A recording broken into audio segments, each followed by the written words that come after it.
여러분 안녕하십니까? C채널 뉴스입니다.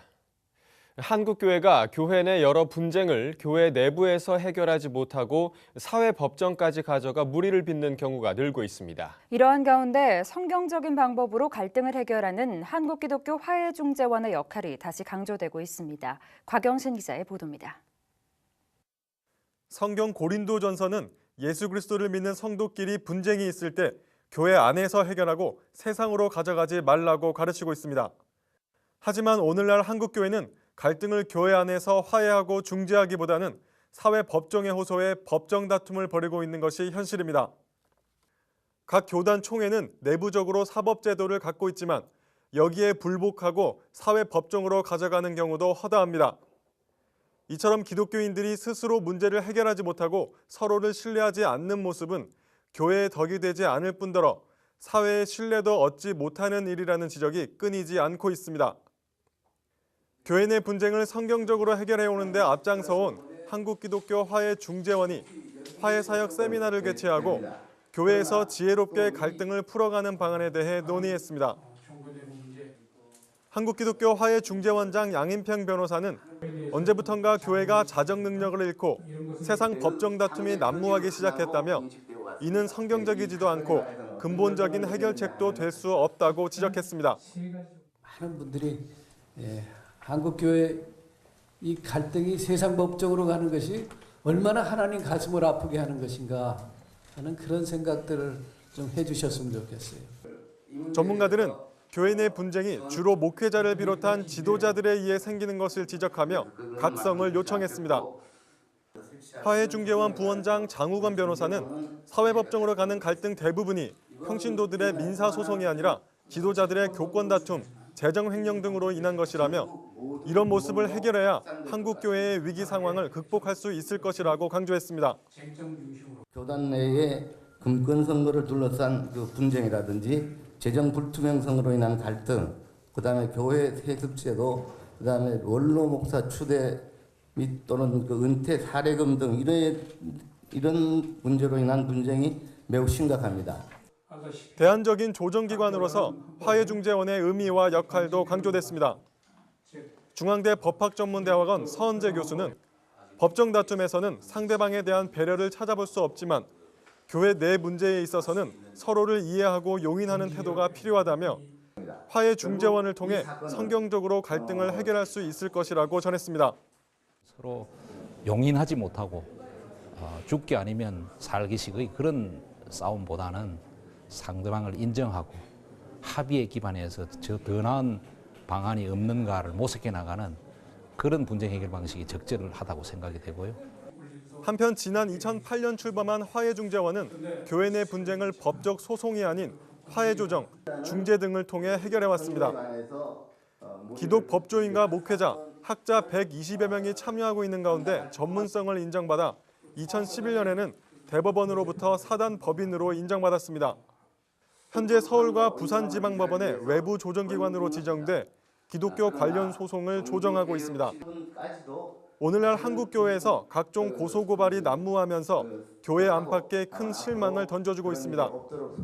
한국교회가 자정 능력을 되찾고 성경의 가르침에 따라 교회 내에서 갈등을 해결하는 지혜와 노력을 회복해야 할 것으로 보입니다.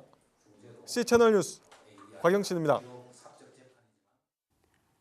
올해 노벨 평화상 수상자로 유엔 산하의 화학무기 금지기구 OPCW가 선정됐습니다. WCC 세계교회 협의회는 적절한 수상자 선정이라며 환영 논평을 발표했습니다. 현지 시간으로 지난 11일 노르웨이 노벨위원회는 국제법에 따라 화학무기 사용을 억제하고 특히 시리아에서 화학무기 폐기 작업을 수행하는 데 화학무기 금지 기구가 기여한 바가 크다며 노벨 평화상 선정 배경을 설명했습니다. WCC 세계교회 협의회는 화학무기 금지 기구가 고통받는 시리아 국민들에게 가장 먼저 도움의 손길을 내밀었고 여러 나라의 피해자들도 화학무기 폐기를 위해 반드시 필요한 기구로 여기고 있다며 화학무기 금지 기구의 노벨 평화상 수상은 적절하다고 평가했습니다. WCC는 또 시리아 화학무기 사용에 재빨리 대응했던 주요국들이 자국의 핵무기에 대해서도 유사한 태도를 보여주길 희망한다며 강대국들의 대량 살상무기 폐기를 촉구했습니다.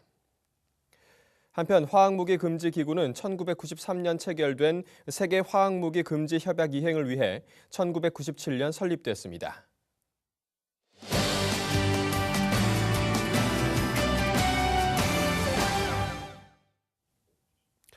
일제강점기에 신사참배를 거부하고 순교를 각오했던 순수한 신앙을 온전히 계승하고 있는 교단. 바로 대한예수교장로의 고신총회인데요. 오늘 이슈를 보는 창에서는 올해 정기총회를 통해 예장 고신총회 신임 총회장에 선출된 부산 송도제일교회 주준태 총회장을 만나봅니다. 네, 총회장님 안녕하십니까? 네, 먼저 총회장 취임을 축하드립니다. 소감 한 말씀 부탁드립니다. 총회를 한번 그 사회를 하고 나니까 총회에 대한 그런 자부심, 또 보람, 또 만족감 그런 게 생겼어요. 우리 총회가 좀 늦게 시작했습니다. 늦게 시작했는데도 아마 역사상 제일 빨리 마쳤어요. 그리고 마지막 그 폐회 때도 출석률이 역사상 최고 높았습니다. 그런데 그거는 제가 부탁을 했어요. 밤마다 우리 그 위원회별, 부별 그 끝장 토론을 하겠는데 어떤 파트는 밤 2시까지, 3시까지 그렇게 순종해 주었어요. 하나님 말씀 순종하는 사람 기뻐한다는 그걸 내가 느꼈습니다. 아주 자랑스럽고 행복합니다. 이번 총회 주제가 복음의 길 3세대의 따뜻한 동행인데요. 어떤 의미를 담고 있을까요? 예, 복음의 길이라고 하는 것은 우리 개혁교회가 쭉 추진해온 그런 길이 복음의 길입니다. 개혁주의라고 하는 것은 복음, 종교개혁 이후에 그리스도 중심, 복음 중심의 그 신앙 노선을 말하는 거거든요. 그러니까 우리가 복음이 우리 개혁교회의 최고 가치입니다. 그런데 이제 우리 교단은 사실 개혁교회를 표방하고 있는 그런 교단인데 이 60년이 지내면서 사실 많은 문제성도 노출되었어요. 뭐 사람이 다 똑같은 거 아니겠어요? 그러니까 이제 우리 안에 생긴 모든 문제들, 뭐 불신이라든지 또 이익의 충돌이라든지 이런 것을 이 복음의 길에서 해소하고 한 마음으로 복음을 위하여 우리가 전진하자 그런 의미도 있고 3세대라고 하는 것은 우리 고신교단이 지금 61주년이 되었는데 2세대가 지났잖아요. 이제 우리 제3세대거든요. 제3세대가 서로 인정하고 격려하고 또 한 마음으로 이 복음의 길에서 우리가 하나가 되자. 그런 뜻에서 복음의 길 3세대의 따뜻한 동행 이런 주제를 정했습니다. 네, 그렇다면 이번 총회의 핵심 사업이 무엇인지 궁금합니다. 핵심 사업, 뭐 교회 하는 사업은 다 똑같은데요. 뭐 비슷비슷한데 이번에 특별히 제가 강조하고 싶었던 것은 뭐냐면은 우리 고신교단은 그 보수성의 이미지가 있지 않습니까? 거기다가 좀 새로운 블루오션을 더해가지고 이제 우리도 60년이 된 중견교회니까 좀 우리의 그 정체성에 대한 이해도 좀 글로벌하게 또 우리가 우리 교단 안에서나 밖에서나 누가 봐도 좀 보편적인 가치관을 주장해야 되겠다. 그래서 이번 그 표제와 달리 주제가 있습니다. 주제가 우리 교단의 주제를 한번 새롭게 설정을 해봤는데 그건 뭐냐면 복음적인 신앙과 복음적인 삶으로의 회복입니다. 멋지잖아요. 우리는 이 복음이라고 하는 큰 틀 안에서 우리 신앙을 새롭게 하고 또 우리 삶을 새롭게 하자. 이게 큰 주제를 가지고 우리 정체성을 좀 돋보이게 하는 그런 데 우리의 그 어떤 이정표를 세우는 총회로 그렇게 세우기를 소망하고 있습니다. 네, 아까도 이 3세대 동행이라는 말씀을 하셨는데요. 아무래도 이 세대가 바뀌면서 이 고신총회의 순교신앙, 복음신앙을 어떻게 이어가야 할지에 대한 그런 고민도 있으실 것 같습니다. 구체적인 방안이나 계획이 있으신가요? 그 3세대란 또 하나의 그 뜻은 뭐냐 하면 3대. 그러니까 할아버지 대, 아버지 대, 그 손자 대. 여기 3대거든요. 이 3대에 걸쳐서 우리 순교신앙 또 복음적인 신앙이 전수돼야 되는 것이 우리 이 한국교회의 큰 숙제입니다. 왜냐하면 지금 많이 이게 교인도 교인들도 줄고 있고 또 교인들뿐만 아니라 그 출산율도 감소되고 있고 요즘 뭐 가난한 교인도 생기사고 말이지 여러 가지 문제가 많이 발생하기 때문에 그 문제에 대한 아주 구체적인 대안이 꼭 필요하다고 생각합니다. 그래서 저는 이 주일학교 교육의 보완으로서 가정에다가 옛날 그 정통파 유대인들이 안식일 식탁 예배를 가지고 신앙을 지켜내었거든요. 우리 고신교회가 좀 보수적이고 신앙이 좀 둡다고 하지만은 실제적인 장치가 이 가정에 필요하다고 생각합니다. 주일학교는 물론이고 가정에 이제 그 가정 예배를 우리가 이름하기는 야곱의 식탁이라고 했는데 주일 무슨 안식일 예배 3대가 모여서 부모가 자식을 축복하고 또 하나님의 말씀을 그 자녀들이 귀에 아주 어릴 때부터 귀에다가 이렇게 암송해주고 하는 그런 그 장치가 꼭 필요하지 않겠느냐. 제일 중점으로 생각하는 것은 이 교회 교육 또 가정에서의 가정 예배의 실행 여기에 아주 초점을 맞추어서 우리 교육원과 손잡고 좀 추진해 가려고 합니다. 실제적인 방안을 추진해 가려고 합니다. 이 무엇보다 이번 총회에서는 예장 합신과의 교단 통합에 관심이 집중이 됐습니다. 그런데 일단 더 연구해 보는 것으로 결론이 났는데요. 총대들이 이렇게 신종론을 택하게 된 어떤 이유가 있을까요? 총대들이 볼 때는 두 교단 다 좀 보수적이고 하다 보니까 좀 뭐든지 좀 이래 신중하게 생각하는 그런 틀이 있고 꼭 그렇게 뭐 필요성을 그렇게 많이 느낀 건 아니지만은 그래도 우리 한국교회 전체의 틀에서 보고 또 미래지향적으로 생각하면 합칠 수 있는 가장 가까운 교단입니다. 그리고 우리가 한 3년 전에 먼저 프로포즈를 했기 때문에 거기서는 조금 우리 교단보다 규모가 작다 보니까 좀 더 좀 이래 추이를 잘 타는 것 같아요. 그렇지만 우리는 일향 사랑하는 마음을 가지고 자꾸 껴안도록 노력하고 그러다 보면 세월이 좀 지나고 나면 우리가 교류하다 보면 좀 마음이 하나 될 수 있잖아요. 아, 참 착하고 좋다. 우리 살아도 되겠다 싶은 생각이 들면은 자연이 잘 안 되겠느냐. 저는 낙관하고 있습니다. 그래서 우리가 너무 조그만 일에 바람 분다고 생각하지 말고 그런 좀 큰 느긋하게 생각하면서 계속 교제해 가는 그렇게 할 때 저는 좀 열정을 가지고 자주 찾고 또 그분들도 우리 교단에 와서 무슨 각종 집회라든지 또는 뭐 주일학교까지 또는 청년들 모임에까지 또 젊은 목회자들도 좀 교류할 수 있는 그런 길을 열어가려고 생각합니다. 아마 잘 될 거예요. 네, 또 이 사회적으로 큰 관심을 모으고 있는 종교인 과세 문제에 대해서 불가하다는 입장을 확인을 했는데요. 어떤 이유가 있을까요? 보수 교단들은 대체로 이건 이중과세다.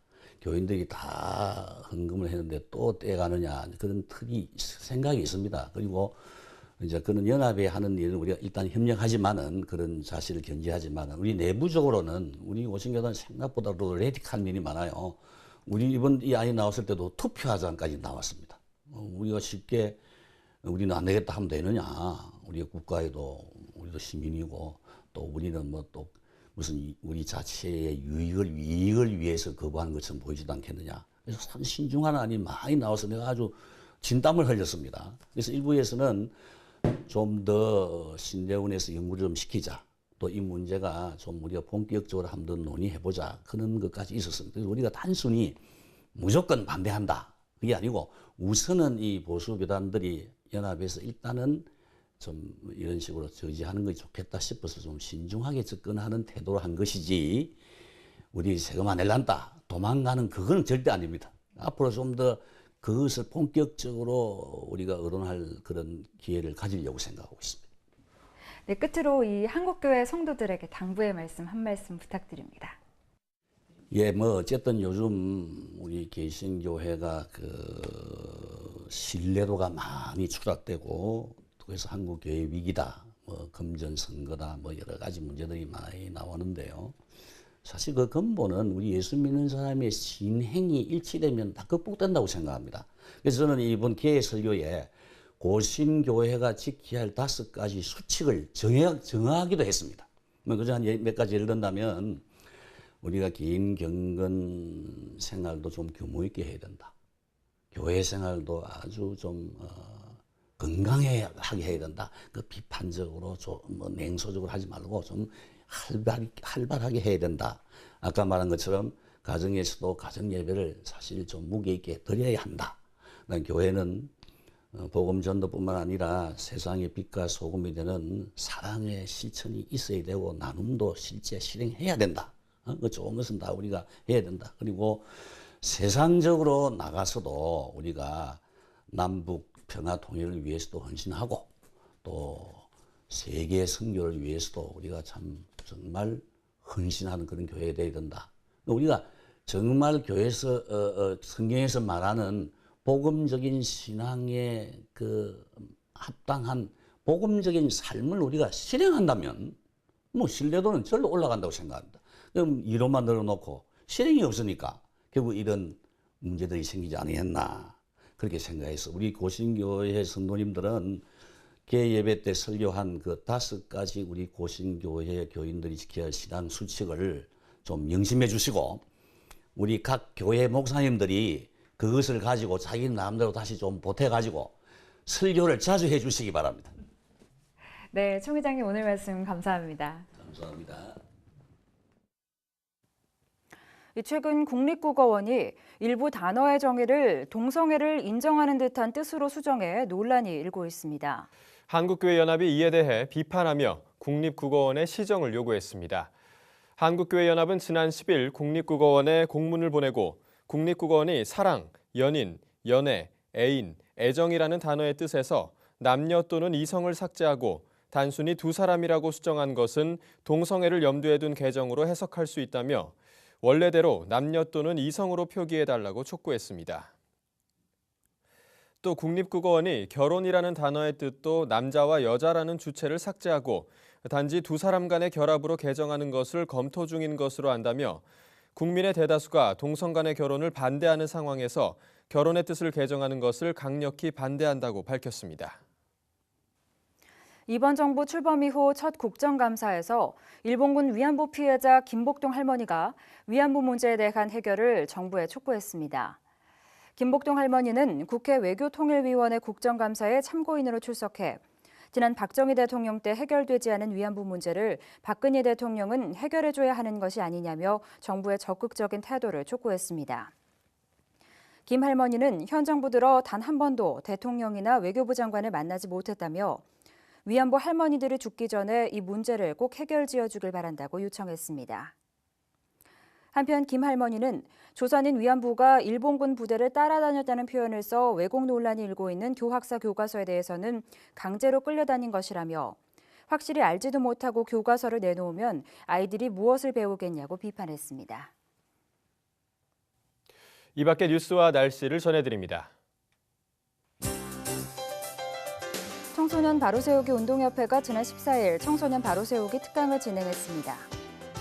장로회 신학대학교 신학대학원이 제496회 종교개혁을 맞이해 10월 23일과 24일 종교개혁제를 개최합니다. CCM계의 살아있는 전설로 불리는 아발론이 5년 만에 한국을 찾아 가스펠 콘서트를 개최합니다. 어웨이크닝 미니스트리가 오는 17일부터 매주 목요일 부산 분이회교회에서 어웨이크 워십을 드립니다. 날씨입니다. 전국이 대체로 맑겠으나 아침부터 기온이 뚝 떨어지겠습니다. 특히 강원 동해안 북부 산간에는 첫눈이 내릴 가능성도 있는데요. 본격적인 가을 날씨가 이어질 예정이니 감기 걸리지 않도록 유의하셔야겠습니다. 아침 기온은 춘천 5도, 서울 8도를 기록하겠습니다. 낮 최고 기온은 서울, 대전, 대구 17도까지 오르겠습니다. 바다의 물결은 동해 제주도와 남해 동부 전해상, 남해 서부, 서해 먼바다에서 2에서 6m로 매우 높게 일다 조금 낮아지겠습니다. 주간 날씨입니다. 대체로 맑은 날씨가 이어지겠지만 평년보다 조금 낮은 기온을 보이겠습니다. 뉴스를 마칩니다. 시청해주신 여러분 고맙습니다.